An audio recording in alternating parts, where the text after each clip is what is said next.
In order to qualify for settlement, 4 key criteria must be met. Suitability. 1. That means you can't have a criminal record and you have no current litigation, so no civil cases outstanding against you, no debt, no government debt, no NHS outstanding bill.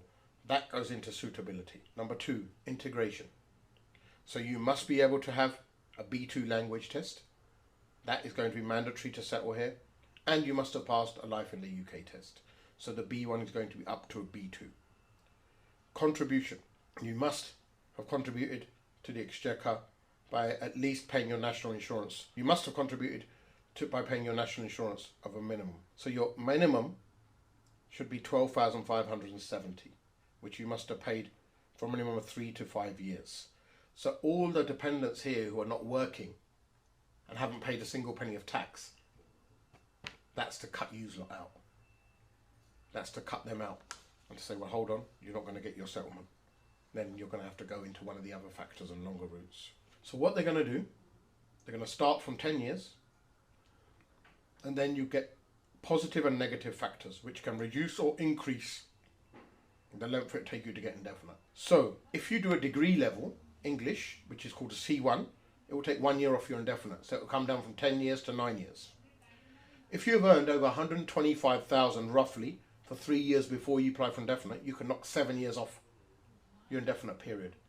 You can get your indefinite in 3 years, which is quite good, but you have to earn and pay tax on 125,140. They're consulting on that.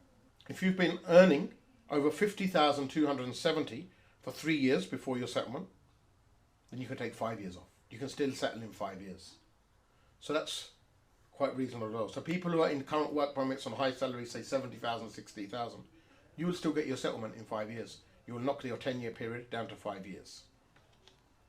If you've worked in a community and done a lot of volunteering, you can take 3 to 5 years off your settlement period.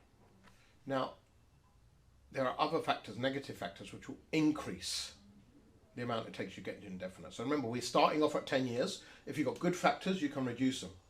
So if you've got bad factors, it can increase your 10 years. If you've had any public funds for less than 12 months during your route, you add 5 years. So it goes from 10 to 15. If you've taken benefits for more than 12 months during your route to settlement, you add another 10 years on. So it'll take you 20 years to get indefinite. So if you came here without a visa, you'll add 20 years onto your settlement. So your 10 years will turn into 30 years. If you enter the UK on a visit visa, your 10 years will turn into another 30 years.